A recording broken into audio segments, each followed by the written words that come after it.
Should I like her posts and stories when in no contact? Absolutely not. No contact means no contact. Liking posts and stories shows that you're lurking in the background and you got nothing going on in your life other than drooling all over her pictures. And if you're at the point you're in no contact, typically what most guys' situation when they're coming to me is they've talked the girl out of liking them and she doesn't want to date them anymore or be with them, and yet they want to be with her still. And so if you're liking and lurking in the background and you're watching the Instagram stories, she could tell that you're watching her stories. And the idea with no contact is that you basically are in an impasse in a negotiation. What she wants and what you want is not compatible. So therefore you both walked away from the negotiating table. And, oftentimes guys get friend zoned by these girls and they're like, they don't want to be stuck in friend zone. So if you don't want to be stuck in friend zone after a girl puts you there, you don't keep hanging out with her. You don't keep liking her posts. You don't keep calling her. You don't keep trying to go out with her, because all that does is communicate to her that you have acquiesced and accepted friendship. And then you will stay stuck there. Whereas if she says, I want friendship, and you're like, I'm out. I don't, that doesn't work for me. Call me if you change your mind. You leave the door open. She may or may not reach out in the future. And that's why you go no contact.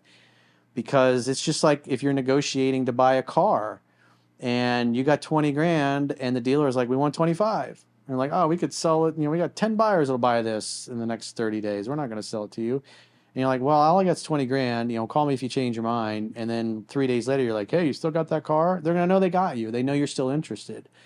But if they never hear from you and then a week or two goes by and nobody else has been interested in the car and it's coming up towards the end of the month, they might be like, hey, we'll only make $500 in this car, but that dude's willing to drop 20 grand cash for it. So they call you back. So from a leverage perspective, that's what no contact means. No contact means you will never ever speak again as long as you live unless she reaches out to you.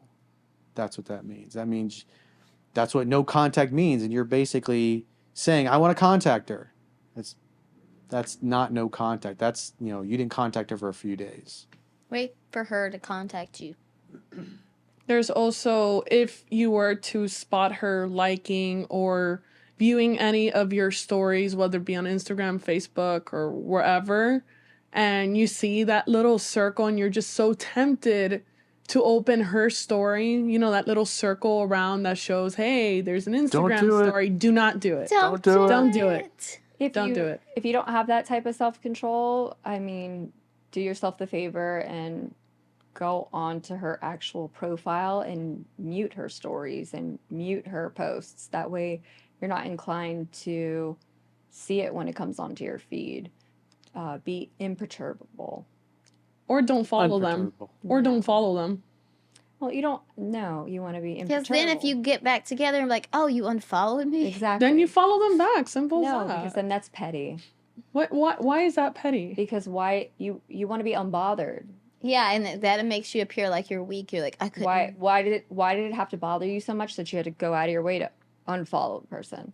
Plus, it communicates to her that you're still interested and you're still there. And it's a scientific fact that women are more attracted to men whose feelings are unclear. And if you're drooling all over her stories and liking all her posts and commenting them like a little fangirl and you got friend zoned, well, you're going to stay stuck there. But if you disappear from her life and you don't interact with any of her social media and you are moving on completely, and she hears through the grapevine that you moved on, maybe you're dating, you're having a good time or whatever, and weeks have gone by and she goes out on a date with a guy that's a douche or whatever, doesn't treat her as well, and she hasn't heard from you, she might start wondering what's going on with you and where you're at, and that's when she reaches out and goes, hey. That's what I'm saying. There's nothing entirely wrong with unfollowing either. Because, from my experience, all my exes, I don't have them on Instagram. So, say they don't have me on Instagram either. But for me, I would think it's weird if, say your ex doesn't have you on Instagram, and then all of a sudden one day you see that their profile just pops up on your story, then I personally think that says a lot. I personally think either A, there could be that possibility that they might want to contact you, or B, they just want to see how you're doing, or maybe they're just stalking you. But again, this is from my experience. No contact means no contact. Just throw no it birthday away cards. The Pandora's box No in your gifts. head. No texts. No watching stories. No late night texts. Oh, at the No drunk texting at 2 a.m. Hey, you up? What you doing?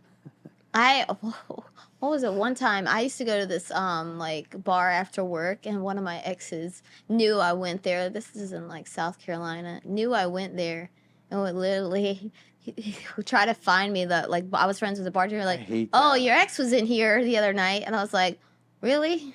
Because I only went in there when I worked, and I didn't really go in there unless I was working because it was right next door, and so. I would go in there after work, and he didn't know what days I worked or whatever because it always like fluctuate, you know. And he was like, "Your friend was in here." I'm like, "Oh, nice.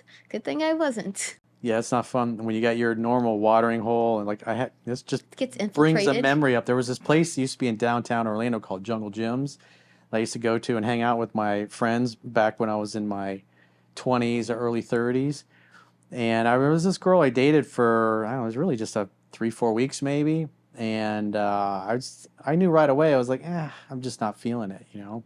And she got like really possessive, really kept pursuing and chasing me. I was just like, I'm not feeling it. You're a great girl. And she knew where I hung out. And then I'm out with my buddies having a good time. It was like a Friday or Saturday night. And then she shows up with one of her girlfriends. And it happened on multiple occasions. And I don't think I ever took her there. She just knew that I hung out there a lot. And so when she started showing up at, multiple times, and hanging out with her girlfriend, hoping to run into me, it was like, that's lurking. That's kind of a little stalkerish, a little creepy, a little weird. And so for a while, we went somewhere else. Stalkers always trying to mess up somebody's business. Those persistent poppies.